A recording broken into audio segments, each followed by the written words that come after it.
Hey, this is Tom Jacobs from tdjacobs.com. I'm an evolutionary astrologer and a channel and also an energy worker. And at tdjacobs.com, you'll find a bunch of tools to help you in whatever phase of your evolution you happen to be in. Books, channeled and astrology, same with audio courses and MP3s, energy work MP3s, all kinds of stuff, programmed crystals, and also resources on Chiron. And this video is on Natal Chiron in the 10th house. Those resources include the book and the audio course. The book is called Chiron 2012 in the Aquarian Age, The Key in How to Use It. The audio course is the original, and the book's a transcription of it. And then also the new Chiron Natal Report, which treats your natal Chiron in detail. So first I want to put your attention on the fact that I use Chiron in a unique way as the energetic antenna within your psyche, within your consciousness. So I do talk about wounding and healing, but I talk about them as byproducts or responses to being sensitive to energy and emotion. So I think that being a wounded or wounded healer, it's a false dichotomy where you can get stuck in one thing or the other. If I can feel what you're feeling and you're feeling pain, well, what do? I can either say, oh, that's terrible and feel wounded, right, and wallow in it or get stuck in it because I don't know how to deal with it. Most of us don't. Or I can try to help you, so there I'm a wounded healer. So it's more than that. And the wounding and healing thing is one way that we can get stuck if we don't get beyond it and understand more about ourselves as energetic and emotional beings and how to deal with our sensitivity, our vulnerability to sensing others' emotions and feelings.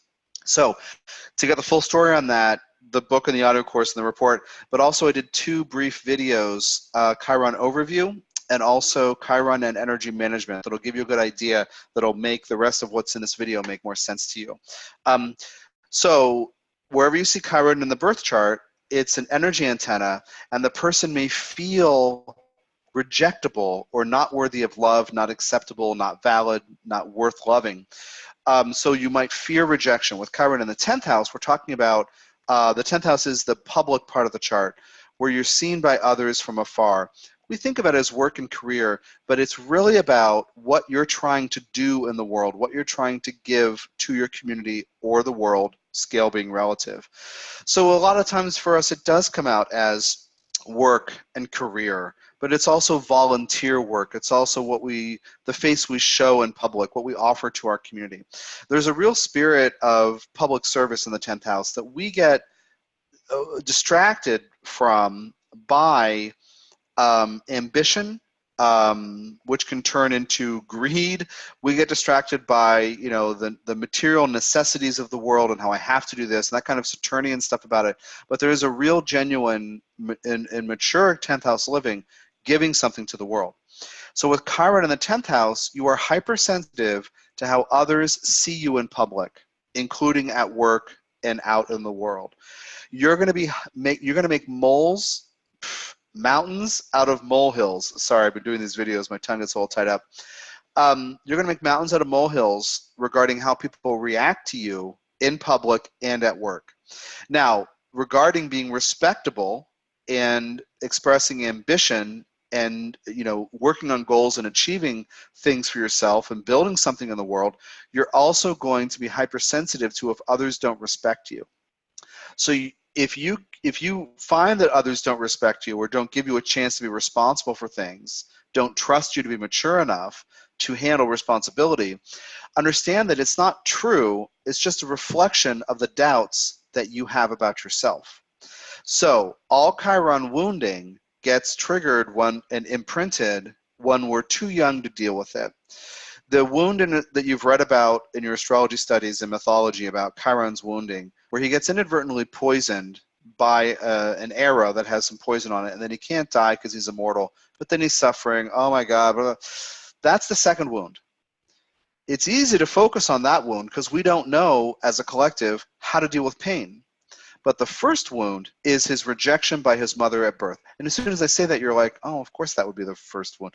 That's the most important wound, that sense of rejection, that sense of I shouldn't be here, I'm not loved, I don't have the right to exist, I'm not loved by the people I need love from. That's kind of a Chiron theme.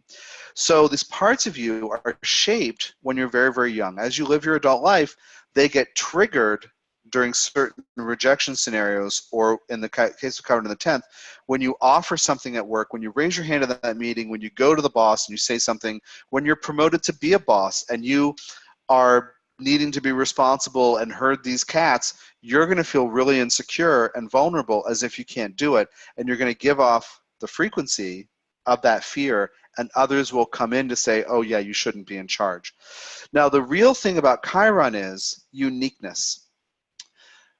When you get over the sensitivity, the hypersensitivity that others are going to reject you or you're not valid or worthy, then you can tap into the Chiron uniqueness that is a major part of this archetype. Chiron's very resourceful in the mythology. He, after this rejection from birth, the mother literally says, get this monster away from me, something very similar to that. And he's raised by Apollo and Diana. He's taught all these healing arts and martial arts and all these things. He's very resourceful. The communities send the heroes to him to prepare for their big quests, which is a big deal for them. So he is teaching all of these, disparate topics to these youngsters who are going to go out and prove their heroism or something. So he's very resourceful and will see new solutions to old problems. This is part of the archetype within you. So the way you approach a 10th house, how should I do my job? How should I fit within this structure? What should I do for a living? You're going to have unique sensibilities. But you're also going to have fear that you can't do it, or the world would never support it, or you can't make it, or nobody will give you a chance. So you carry this inner infant who's unprocessed from a sense of being rejected when you're too young to deal with it.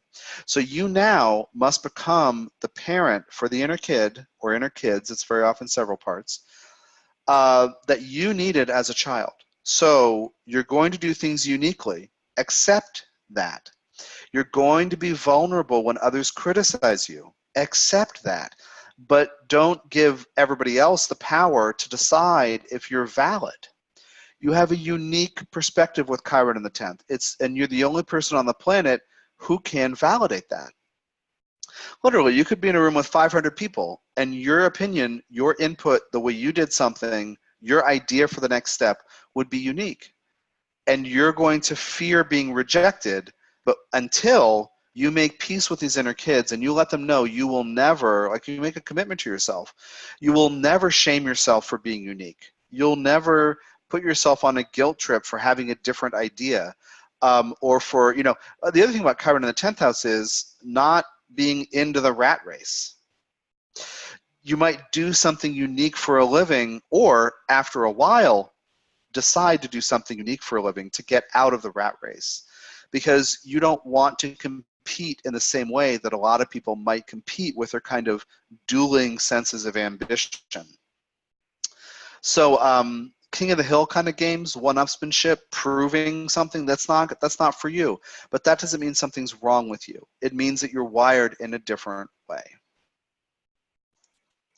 And so part of your job in nurturing these inner kids and knowing that you're safe and there's nothing wrong with how you're wired is helping them heal from when you've taken it personally, when others don't like your ideas or don't trust you, or you're not respectable or responsible. You are, but you approach things in a unique way. To get the full story on your Chiron in the 10th, get the Chiron Natal Report, which treats your Chiron by house sign and aspect, and if it's retrograde, and also transits and progressions to your Chiron and all from other planets, and transits of Chiron to the rest of your natal chart. So that's at tdjacobs.com under Natal Reports. I hope this has been helpful, and stay tuned for more videos in the series. Take care.